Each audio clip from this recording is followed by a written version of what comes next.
Hey, my friends, it's me, it's Mark. Mark Cooks and Eats Things. And today is chili day in Chez Boudreaux, Chez Marc. So I've got everything kind of all set to go. Got my mise en place all done. And I'm going to show you guys what my chili looks like. So, of course, no chili would be right without beans. Just a couple of cans of beans. I like using red and white kidney beans. I drain them out, get them a good rinse, get all the starch and juices from the cans rinsed off it before they go into the pot. The rest of my mise en place, of course, I've got the ground beef. I use lean ground beef. This is onions and yellow peppers, just all whizzed and chopped up together. I've got 4 cloves of garlic. They're really, really big cloves. All of my blend of spices that I use chili powder and cumin and white and black pepper and cinnamon, and there's lots of stuff in here.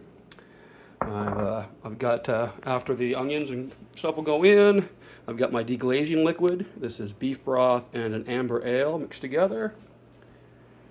I've got a little bit of tomato sauce. I try to look for ones that are basically just tomatoes and water and not a bunch of other things. It's hard to find them.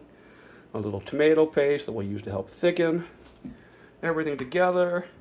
And then a bunch of dark chocolate, because this is the secret ingredient to a really nice chili. So come back in a few minutes and we'll take us through the cooking process. So we start with the onions and the yellow peppers. A little bit of neutral oil. I'm using grapeseed oil here. You can use canola, you can use vegetable oil. It doesn't really matter.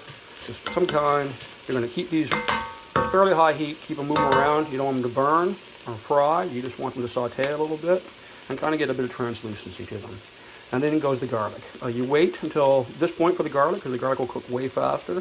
And garlic gets kind of an acrid taste to it if it's in the pan too long. Garlic will need about 30 seconds, no more than that. So the garlic's had a few seconds, and it gets nice and fragrant. You can smell it, and right in with the ground beef.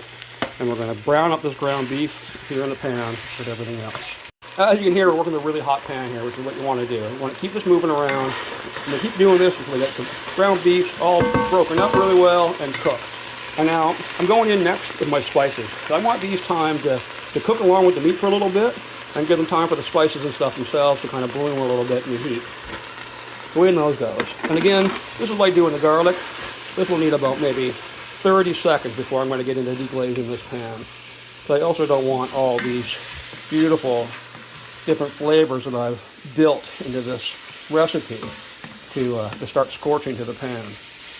So get them in, keep it moving, get everything well coated, give those spices and seasonings all time to warm up a little bit and bloom.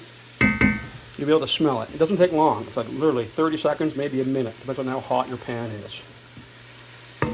And then, as soon as that, we're going to hit it with the deglazing liquid, and we're going to deglaze this pan. You see I'm starting to get some stuff built up on the bottom, which is kind of partly what I'm looking for, because this is going to help build that bond and build that flavor. But like I say, I don't want it much, and I don't want it to burn. This pan is really hot. So, that's at a point I'm happy with. Everything's had time to cook. I can smell the aromas coming off this now. And in goes the deglazing liquid. Like I say, a mix of beef broth and an amber ale or a red ale. I prefer either ambers or reds for cooking with.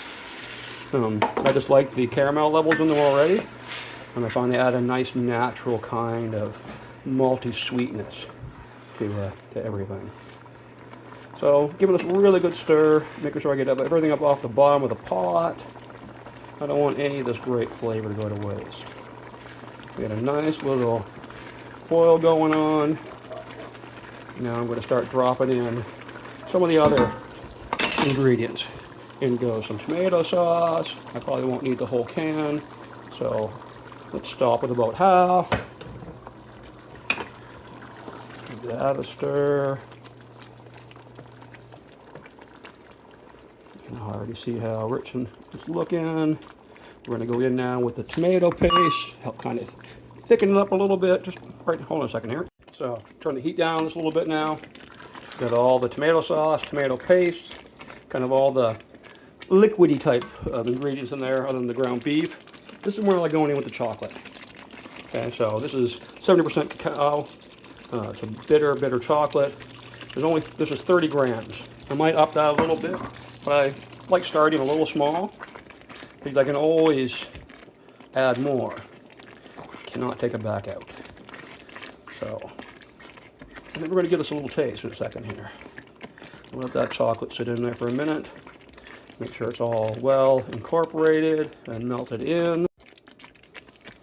I can tell you how this smells because it's absolutely crazy. Get in there with a little bit of a spoon here. I want to taste mostly of the sauce. So, quick taste. And yeah, 30 grams of chocolate in this batch is perfect. It's got a really, really nice flavor to it. I'm going to add a little bit more of that tomato sauce in. I'm going to use that whole can after all. It needs to have more of a tomato flavor to it. And the last thing I'm going to drop in here now, I get everything where I like it. So I'm going to put in the beans. I'm going to throw a lid on this, crank the heat way down, and we're just going to let this sit and slowly simmer and meld together over the course of the afternoon. It's just 3 o'clock now. We probably won't eat this until about 6. So I'll have lots of time to blend and mellow, and just tastes fantastic. And there we go. I've got the beans all mixed in with it now. And like I say, it's just going to sit here with the lid on low for the afternoon. And it's just going to stay warm and keep kind of simmering and having all those flavors marry together. I can tell you at this point, it's absolutely beautiful tasting. The amount of chocolate in there is great. It's got a beautiful flavor in amongst all the heat and the chilies. And, oh, I'm super impressed by this chili. My friends, I'll include the recipe. You guys will love this chili. You should make it.